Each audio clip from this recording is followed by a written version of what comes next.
Good morning, Sunny Hills, and welcome those who are watching these Devos on Facebook and elsewhere. Thank you for joining us. This is our Friday Devotional, and we are still looking at the Beatitudes. Today we are in Matthew chapter 5, and we're looking at Beatitude number 5. And if you've been following these with us, hopefully, if you've been watching each of these videos and keep going, maybe you'll get to know the Beatitudes. It's always good to memorize Scripture, and these are good ones to memorize. And so I'm going to say them, at least the ones we've covered so far. And if you say them with me or read them in your Bible, maybe you'll come to have them memorized as well. I never set about to memorize them, but if you read them enough, they sort of stick with you. And so they begin with, blessed are the poor in spirit, for theirs is the kingdom of heaven. That's like a bookend. The last one's also going to say, for theirs is the kingdom of heaven. So that's how we know it's sort of a compartment, a pericope they call it, but there's a chunk here. Blessed are the poor in spirit, for theirs is the kingdom of heaven. And then blessed are those who mourn, for they shall be comforted. Blessed are the meek, for they shall inherit the land. Blessed are those who are hunger and thirst for righteousness, for they shall be filled. That was last week. And today we're looking at, blessed are the merciful, for they shall receive mercy. So I can't go back over how we got here. I've said we're not, these shouldn't be taken as though they're one-liners, like proverbial sayings that are not related. At least to me, they seem to be interrelated. They seem to be a sort of a progression from the beginnings of a relationship with God, where we recognize we have no life with Him, and then through the process of mourning about sin and getting forgiveness and being meek and humble ourselves to the will of God instead of our own will, and then hungering and thirsting for that righteousness. That number 4, just pause there for a moment. Last week I showed that the Beatitudes sort of work like the 10 Commandments. The first 3 were all about a relationship with God, and that's like the 10 Commandments. The fourth one, blessed are those who hunger and thirst for righteousness, that's kind of both relationships. We are righteous by faith. God gives us righteousness, but in that righteousness, we live with God. We're called to be like Jesus and seek righteousness. That we seek righteousness in everything, that we want what's right to be in our lives, to be in the lives of those around us. We want righteousness or justice. These are the same Greek word. We want what's right or just. We want justice.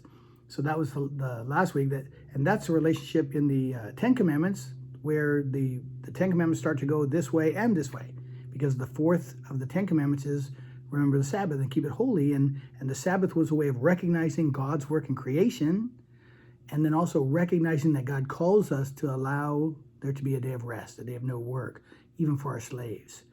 We don't have slaves, but at that time they had slaves or servants, but whoever. Maybe we have employees, but God, for His people, called them to give a day of rest, to allow for rest. And so the first 3 went this way, the fourth one went kind of both ways, and the fifth and following of the 10 Commandments have to do with this relationship. Don't kill, and don't steal, and don't covet, and don't lie, and don't commit adultery, and these kinds of things. And the same thing begins here with our 5th Beatitude. Blessed are the merciful, for they shall receive mercy. This is where our relationship with God, where we're having received from God and experienced God's grace and His blessings, is intended to move out from us into our lives with other people. And so this one is specifically this relationship here. Blessed are the merciful.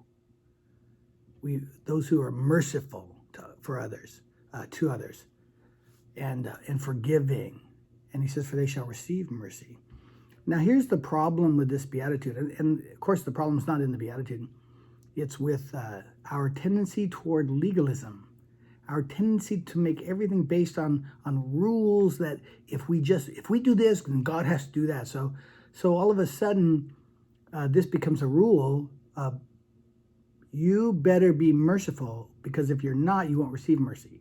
And therefore, you go out from here with this command that, okay, I'm commanded to be merciful, so I have to show mercy or I won't receive mercy. And it leaves us with this fear. when we're thinking about whether we're going to receive mercy, that maybe we won't. Maybe we missed an opportunity to be merciful. Maybe we failed to be merciful to somebody, and now we're worried, and the whole purpose of the gospel of grace and the gift of God is thrown out, because now it all rests on whether we showed an act of mercy sometime or not. And that's just not what Jesus intended here. The intention is to understand that those who have received mercy, that God knows his mercy will move them to be merciful. And so the best way to explain this is really to look at something Jesus said in Matthew 18. It was a story he told about we call it the unmerciful servant. I can't read the whole thing. It takes too long for a short devo like this. But just to tell the story, and you may know it, there was a servant who owed an exorbitant amount of money, so much it couldn't be paid back. He just owed way too much. And one day the master came in and asked that he wanted to collect his debts, and so he asked for the servant to pay his debt. And of course, it was an unpayable debt. It was, 1,000,000 times more than he makes in a lifetime, whatever. You just can't pay it. It was too much. And so the servant begged for mercy, and the master showed mercy on him. Excuse me.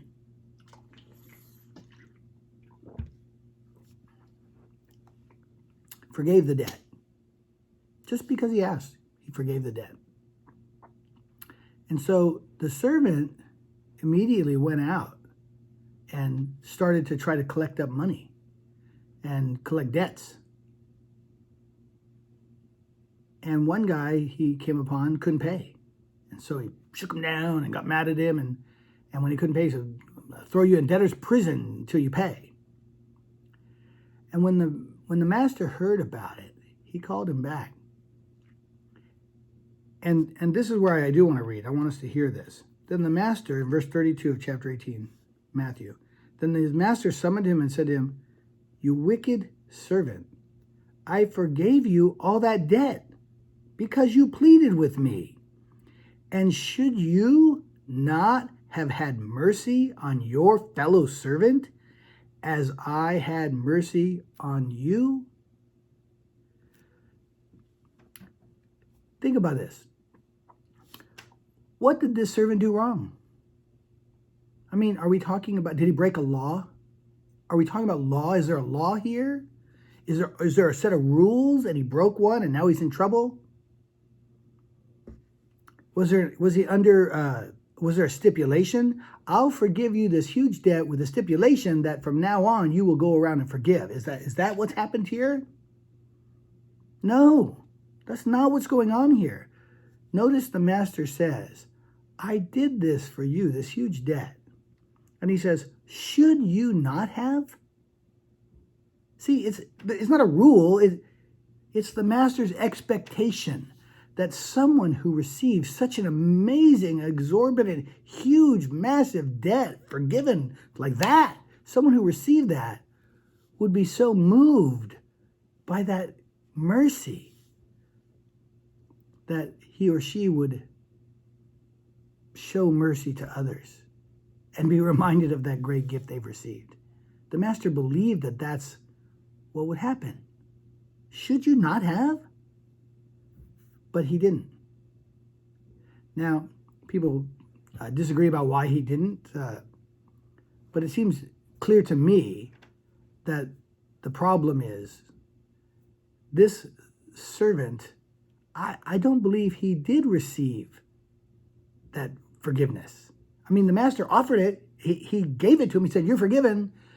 But it seems to me that servant in his heart, I mean, remember, he kept saying, "No, I'll pay you back. Give me the time and I'll pay you back. I mean, I'll do it," which was just diluted. He can do it. There's no way he could pay it back. So in his mind, he wasn't accepting the fact that he had a debt he couldn't pay. "No, I'll pay you back." What?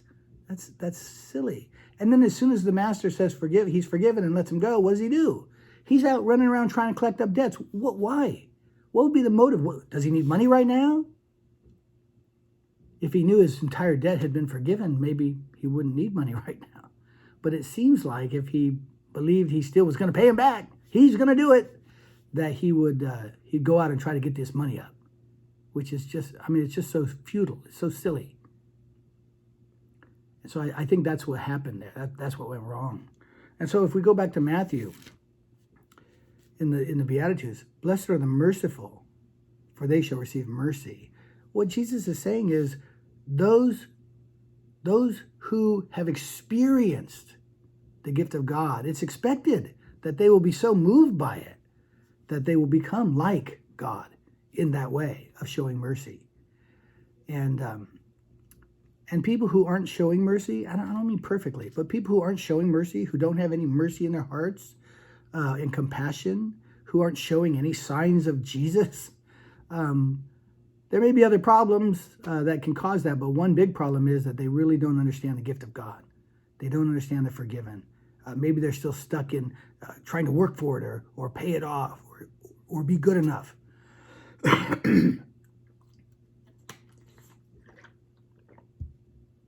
Excuse me. But this is what Jesus is saying. This is what relationship with God is like. God knows that his grace on us will affect us and move us to become like him, to work hard for him, to do like him. In 1 Corinthians 15, Paul says, when talking about the other apostles, he said, I worked harder than all of them. Sounds like he's bragging, but he's not. He said, I worked harder than all of them. And then he says, but it's not I, but the grace of God working in me. That's what God knows. That's the place in this beatitude. That's where we are in the growing development of faith in this beatitude. We're at a point where when we receive mercy, we have to understand God has shown this huge gift of grace on us because he wants to move us to be like him in the world and to be gracious and merciful and forgiving. And that's what we have for today. I hope you'll join me next week when we do Blessed are the Pure in Heart, for they shall see God. I think that's it. Yeah. God bless. Bye-bye.